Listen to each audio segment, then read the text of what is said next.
Tonsils क्या होती है? ये प्रोटेक्टिव ग्लैंड होती है that are situated on both side in the throat, यानी जो हमारा गला है, जो थ्रोट है, उसके दोनों ओर ये प्रोटेक्टिव ग्लैंड सिचुएटेड होती है, जो सॉफ्ट टिश्यूज की बनी होती है। किसकी बनी होती है?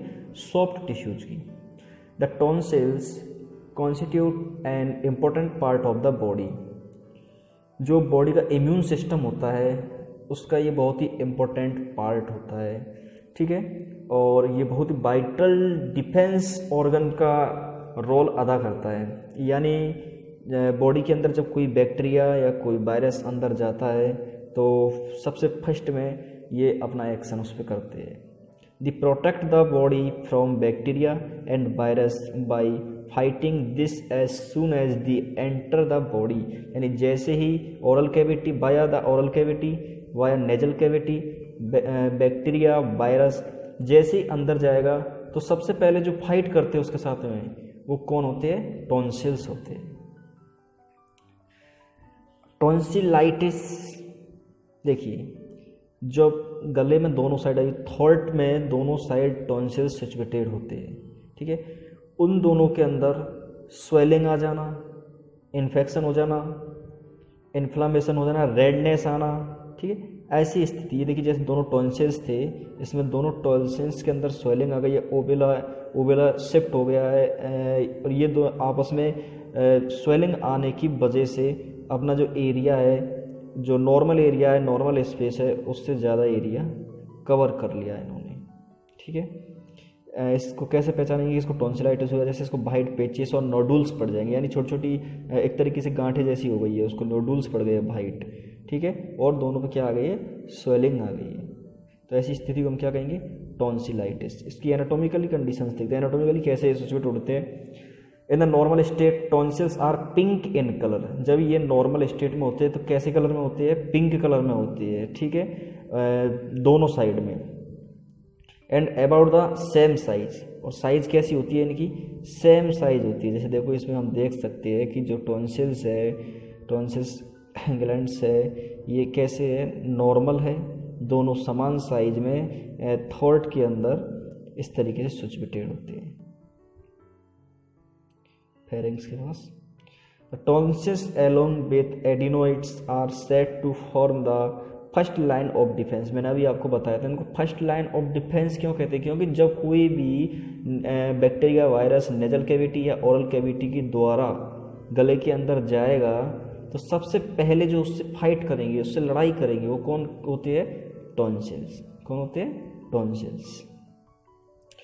टॉन्सिल्स की पैथोलॉजी हम देखें, यानी जो टॉन्सिल्स है किस तरीके से ये स्वेलिंग होती है, इनके अंदर रेडनेस होती है। देखिए, when the tonsils get inflamed, जब क्या हो जाते हैं? ये इन्फ्लाम्ड हो जाते हैं, यानी स्वेलिंग हो जाती है, इनके अंदर इन्फ्लामेशन हो जाता है। तो ये कैसे हो जाते हैं? रेड हो जाते हैं। इसके अलावा स्वेलिंग आ जाती है। इसके अलावा मे डेवलप पस पॉकेट। पस पॉकेट मीन्स यानी जो टॉन्सिल्स है वहाँ पे उसके अंदर पस भरने लगता है, उसके मेम्ब्रेन्स के अंदर क्या भरने लगता है?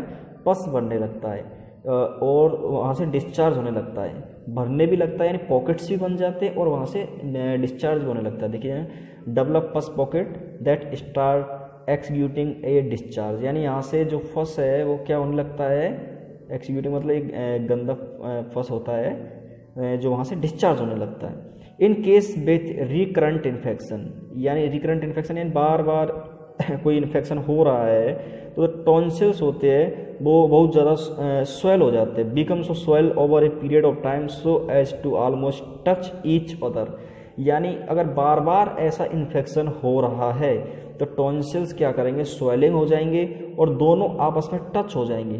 दोनों आपस में क्या हो जाएंगे? टच हो जाएंगे। जैसे इनके बीच में जो गैप होता है, देखिए यहाँ पे जो गैप होता है, अगर ये बार बार ऐसा हो रहा है तो ये आपस में क्या हो जाएंगे? टच हो जाएंगे, यानी एक स्पेस को कवर कर लेंगे, ठीक है। और जो ये ओवेला है उसको भी पीछे की साइड धकेल देते। Next, tonsillitis is very common amongst children, यानी जो टॉन्सिलाइटिस होता है वो सबसे ज़्यादा किन में होता है? बच्चों में होता है, क्योंकि जो अपर रेस्पिरेटरी इन्फेक्शन भी छोटे बच्चों में ज़्यादा होते हैं। और जेंडर के हिसाब से कोई पर्टिकुलर इसको ये नहीं कह सकते कि सीन ये केस किस में ज़्यादा सीन होंगे या किस में हमें देखने को ज़्यादा मिलेंगे, फीमेल में मेल में, ऐसा कुछ है नहीं है।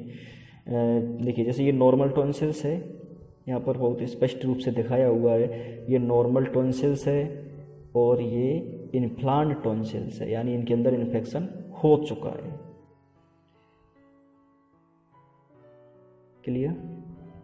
नेक्स्ट हम बात करते हैं कॉजेज की, यानी क्या कारण होते हैं जो टॉन्सिलाइटिस होता है। तो सबसे पहला बैक्टीरियल और वायरल इन्फेक्शन होता है। मैं कई बार आपको बोला हूँ, बैक्टीरियल और वायरल इन्फेक्शन होता है, जो जैसे ड्रॉपलेट इन्फेक्शन, जो खांसने छींकने से फैलते जर्म जो बाहर निकलते, यानी जर्म मीन्स यानी जो बैक्टीरिया वायरस जो एक व्यक्ति के मुंह से दूसरे में निकलते हैं, दूसरे के मुंह से निकल के दूसरे के चले जाते हैं और उसको इन्फेक्टेड कर देते हैं, ठीक है। और इसका जो कॉमन कॉजेज है वो कौन है? Streptococcus bacteria. कौन सा? स्ट्रेप्टोकोकस बैक्टीरिया, इसका एक कॉमन कॉज है। और अदर भी कई सारे बैक्टीरिया है, जैसे आप देख सकते हो adenovirus, influenza virus, Epstein Barr virus, parainfluenza virus, enterovirus, herpes simplex virus, यानी ये सब भी टॉन्सिलाइटिस कर सकते हैं। सारे बैक्टीरिया वायरस के नाम दिए हुए हैं। देखिए अब ये अंतर क्या मिलेगा, अगर बैक्टीरियल इन्फेक्शन हुआ या वायरल इन्फेक्शन हुआ हम कैसे जानेंगे? बहुत सिंपल सा है, उसको जानने के लिए अगर किसी को बैक्टीरियल इन्फेक्शन हुआ है तो उसमें क्या होगा, देखिए स्वेलिंग होगी, ओवेला पे भी स्वेलिंग आई है। ओवेला क्या है? ये सॉफ्ट प्लेट से लटका हुआ एक छोटा सा पार्ट होता है, ठीक है, एक मस्कुलर सॉफ्ट प्लेट से लटका हुआ एक छोटा सा पार्ट होता है एनाटॉमिकल। इसके अलावा वाइटेस्ट स्पॉट, यानी सफ़ेद सफ़ेद स्पॉट पड़ जाएंगे, जैसे हम इस फिगर के अंदर स्पष्ट देख सकते हैं। और रेडनेस आ जाएगी टॉन्सिल्स पे, और थ्रोट पे भी रेडनेस आ जाएगी, ठीक है। और जो टंग है उस पर जर्मी फरी टंग्स हो जाएगी, यानी वाइट वाइट देख रहे हो आप कैसे हो गया है, जिसको कहते हैं जर्मी फरी टंग्स हो जाएगी। वायरल के अंदर क्या होगा? जो वायरल है उसके अंदर क्या होगा? उसके अंदर सिंपल सा है, रेडनेस आएगी और थ्रोट के पास में रेडनेस, यानी रेडनेस और स्वेलिंग इसके अंदर इम्पोर्टेंट है। बाकी जर्मी टंग वगैरह और वाइट स्पॉट कम होते हैं वायरल के अंदर। ट्राइगरिंग फैक्टर्स, यानी ऐसे कौन से फैक्टर्स है जो इसको बढ़ाते हैं या इसको करने में मदद करते हैं। तो पहले फैक्टर्स के हम देखेंगे, जैसे फूड विथ आर्टिफिशियल कलर, ऐसा खाना जिसमें आर्टिफिशियल कलर यूज किया गया हो, जो मिठाइयों में करते हैं, या प्रिजर्वेटिव जो होते हैं, जैसे फल वगैरह होते हैं ना, उनको रखने के लिए बहुत दिनों तक रखने के लिए, प्रिजर्वेटिव करने के लिए, और कई सारी चीज़ें होती है जिनको प्रिजर्वेटिव मत करना मतलब एक तरीके से सुरक्षित रखने के लिए कलर्स यूज किए गए हैं। तो ऐसी स्थिति में ये टॉन्सिलाइटिस को बढ़ा सकते हैं, इनको हम यूज करते हैं। इसके बाद पीनट हम यूज कर रहे हैं, ये भी टॉन्सिलाइटिस को बढ़ा सकता है। उसके अलावा कोल्ड फूड, ठंडा खाना, ठंडी कोल्ड ड्रिंक्स, आइसक्रीम्स, इन सब से भी, इन सबको अगर बच्चे को आप खिलाओगे तो टॉन्सिलाइटिस होने के चांस ज़्यादा रहेंगे। यानी कोल्ड फूड्स या ड्रिंक्स या आइसक्रीम्स आप उसको बच्चे को दे रहे हो तो उसको टॉन्सिलाइटिस होने के चांस बढ़ जाते हैं। इसके अलावा अचानक से हमारा, जैसे हम पहले गर्म वाली जगह पे रह रहे थे, गर्मी वाली जगह पे, अचानक से हम ठंडे मौसम में जाएंगे तो उसकी वजह से भी टॉन्सिलाइटिस हो सकता है। यानी अचानक से अगर वेदर चेंज होगा तो टॉन्सिलाइटिस हो सकता है। एक्सट्रीमली कोल्ड क्लाइमेट, बहुत ज़्यादा ठंडा वातावरण, इसके अलावा डंप वेदर्स, इसके अलावा exposure to a lot of pollution, बहुत ज़्यादा पॉल्यूटेड एरिया में जाएंगे तो भी इसके होने के चांस होते हैं। क्योंकि अपर रेस्पिरेटरी अगर इन्फेक्शन होगा आपको, या फिर ऐसा कोई बैक्टीरिया वायरस अंदर जाएगा, तो सबसे पहले अभी हम पढ़े हैं कि टॉन्सिल ही फाइट करते हैं, तो टॉन्सिलाइटिस होने के चांस होते हैं।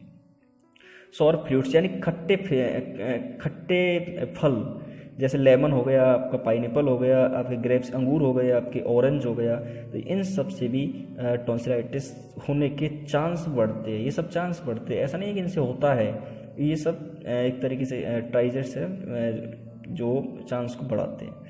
साइन क्या देखे, अभी हम देख चुके, एक बार फिर से लिखते हैं। टॉन्सिल सीधे एक्यूट और एक रिपीटेड बार बार होता है क्रोनिक तरीके से। साइन इसके देखिए, red and swelling tonsils, tonsils में क्या आ जाएगी, रेडनेस आ जाएगी, स्वेलिंग आ जाएगी, वाइट स्पॉट पड़ जाएंगे, ठीक है। और इसके अलावा इनलार्ज लिम्फ नोड भी कैसी हो जाएगी, इनलार्ज हो जाएगी, कहाँ की, नेक रीजन की, यानी गर्दन के आसपास की जो लिम्फ नोड होती है, जो ब्लड वेसल्स के साथ चलती है, वो लिम्फ नोड लिम्फेटिक सिस्टम के अंदर भी क्या होगा, इनलार्ज हो जाएगी लिम्फ नोड। इसके अलावा उसके माउथ से एक गंदी फाल ब्रिथ बदबू आने लगेगी, ठीक है। इसके अलावा वो उसको खांसी आने लगेगी और नाक से पानी आने लगेगा, रनिंग नोज। सिम्टम्स की हम बात करते हैं कि क्या क्या सिम्टम्स देखने को मिलेंगे। देखिए, सोरनेस ऑफ थॉट के अंदर क्या हो जाएगा, सोरनेस यानी छाले जैसे पड़ जाएंगे उसको।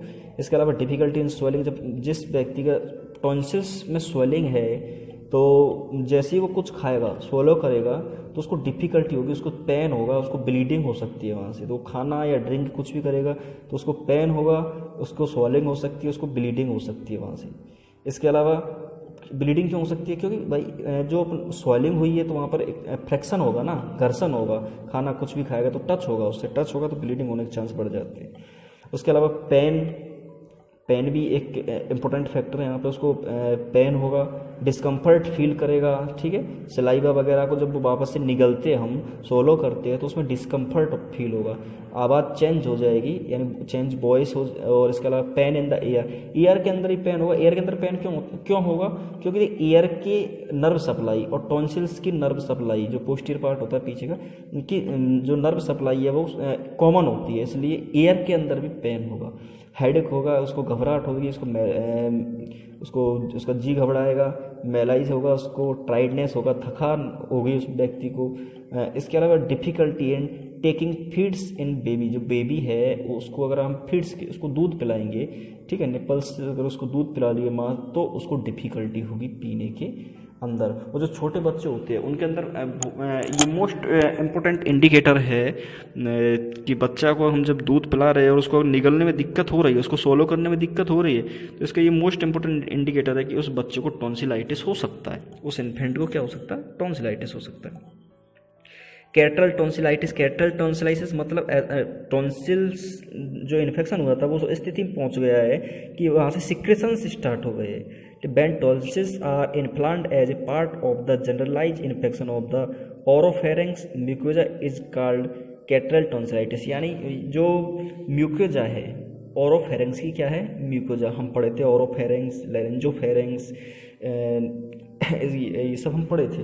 तो इसमें जो ओरोफेरेंक्स की म्यूकोजा है वहाँ से सिक्रेशन स्टार्ट हो जाता है, ऐसी स्थिति को कैटरल टॉन्सिलाइटिस कहते हैं। इसके अलावा मेम्ब्रेनस टॉन्सिलाइटिस, यानी जो टॉन्सिल्स के ऊपर की जो मेम्ब्रेन्स होती है वहाँ पर क्या हो गया, एक्जिक्यूटिव्स भर गया है और उसकी सरफेस पे, जैसे पिक्चर्स में हम देख पा रहे हैं, ठीक है। तो ऐसी स्थिति को हम मेम्ब्रेनस टॉन्सिलाइटिस कहते हैं। ये देखिए, इसमें हम देख सकते हैं इसकी जो मेम्ब्रेन्स है उनके अंदर क्या भर गया, फंस भर गया है।